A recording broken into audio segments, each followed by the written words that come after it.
Welcome to our podcast where we connect the art and architecture of the past to the present. I'm your host, Alyna. And I am Mohammed Farrukh Azeemi. Today we are diving into the enduring impact of Roman art and architecture across history, from its Renaissance revival to its imprint on modern design. We will also explore three major themes, which are evolution, adaptation, and cultural continuity. To help us unpack ideas, we are joined by Dr. Rashid, an expert in classical art and architecture. Thanks, Alyna and Farrukh. I'm thrilled to be here. Roman art and architecture have left a legacy that is not only tangible in ruins and structures, but also deeply embedded in how we think about design, space, and aesthetics. Dr. Rashid, let's start with the Roman themselves. What defined Roman art and architecture, and how did it establish a foundation for later cultures? Roman art and architecture were groundbreaking because they balanced utility with aesthetics. They were masterful at adopting ideas from earlier cultures, particularly the Greeks, and refining them. For example, while the Greeks emphasized harmony and proportion, the Romans focused on innovation and practicality, introducing the widespread use of concrete arches and domes. The Pantheon is a prime example, right? That dome is an engineering marvel. Absolute. The Pantheon's dome, with its oculus, is a masterpiece of engineering and design. It symbolized the heavens while showcasing the Romans' ability to bend structural integrity with symbolic meaning. And what about Roman art? How did it differ from Greek art? Roman art prioritized realism and narrative, while Greek statues idealized the human form. Roman portraiture aimed for authenticity. Statues of emperors like Augustus presented a mix of realism and symbolism, portraying them as both relatable and divine. So it seems like the Romans were innovators, but also skilled emulators of the Greeks. Exactly. They borrowed what worked but adapted it to their context, setting the stage for centuries of influence. Right. Now let's move forward to the Renaissance. In your opinion, what sparked the revival of Roman art and architecture, Dr. Rashid? Renaissance was all about rediscovering classical antiquity. After the Middle Ages, there was a renewed interest in humanism, symmetry, and proportion, all rooted in Roman ideals. Oh, I see. Artists and architects studied Roman ruins for inspiration, seeing them as the pinnacle of cultural achievement. That's interesting. Well, Michelangelo and Raphael come to my mind. How did they draw from Roman art? Basically, Michelangelo's David, while inspired by Greek ideals, owes its monumental scale and expressive realism to Roman influences.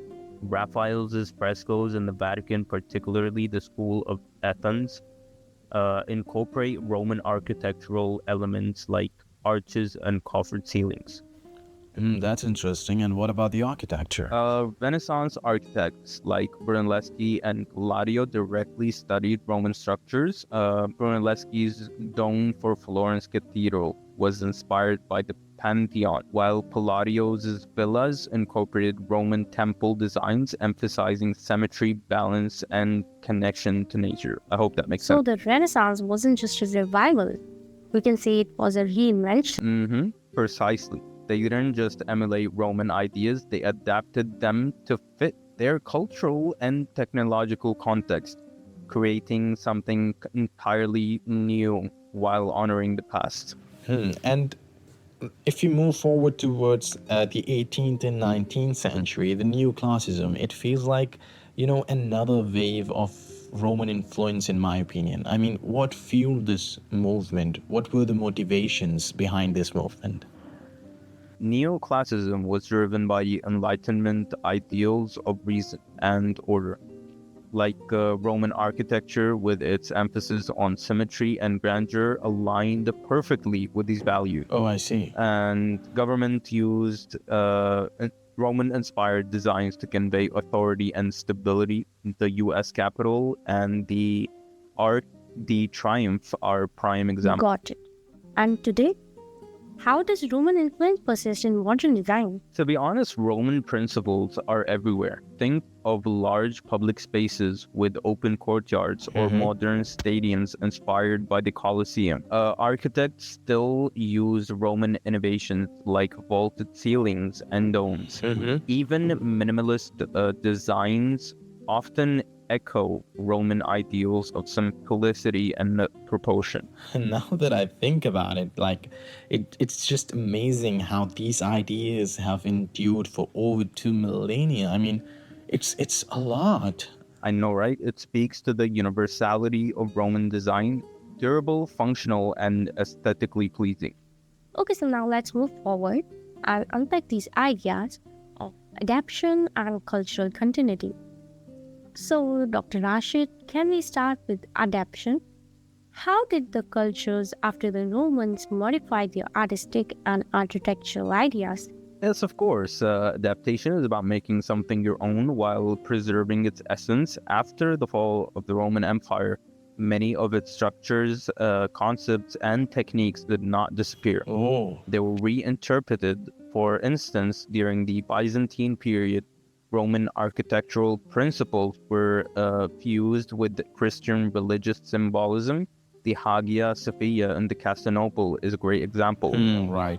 It took the Roman dome and transformed it into a spiritual centerpiece by adding mosaics and emphasizing light, creating a new sacred experience. That's interesting. Then what about the Gothic period? Did the Roman influence fade? Not at all.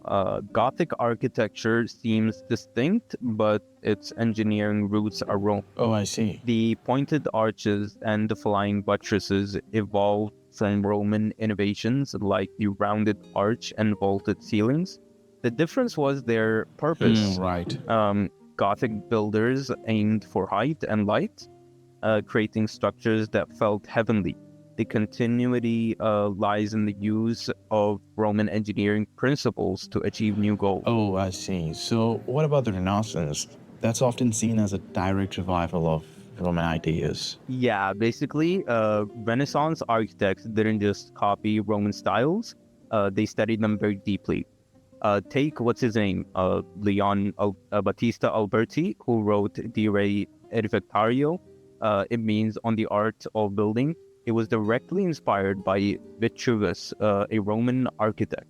But Alberti adapted those ideas to Renaissance ideals of humanism and proportionality. His design combined Roman balance with the contemporary innovation like integrating civic spaces into urban planning. And how did adaptation play a role in political symbolism, in your opinion, especially in neoclassicism? That's a great question. Neoclassicism adapted Roman forms to express power and stability. For example, in post-revolutionary France, the Arc de Triomphe borrowed the Roman triumphal arc to symbolize the victory and resilience. Similarly, in the US, Thomas Jefferson used Roman designs for government buildings to evoke democracy and enduring strength. These adaptations kept Romans' ideals alive and while reflecting contemporary political values. Now let's pivot to culture continuity. How have Roman ideas remained consistent through centuries, even when adapted? Yes, for sure. Roman culture established enduring principles in art and architecture. One key aspect of this continuity is their emphasis on function and beauty. Roman adequates, for example, were both practical and monumental. This idea of blending utility with aesthetics carried through the Renaissance and into the modern era. Even today, when we design public buildings, we prioritize durability and elegance, just as the Romans did, you know? So can we see this continuity in art as well? Yes, of course. Even in visual art, the Roman focus was on realism and storytelling per se. Consider how Renaissance artists like Caravaggio were inspired by Roman frescoes and mosaics, emphasizing drama and perspective. This emphasis on narrative art continued into the Baroque period and can even be seen in modern cinematic technique. Well, that's fascinating. But what about less obvious ways Roman culture influences us? Urban planning is a great example. Roman cities were meticulously organized with forums, roads, and aqueducts.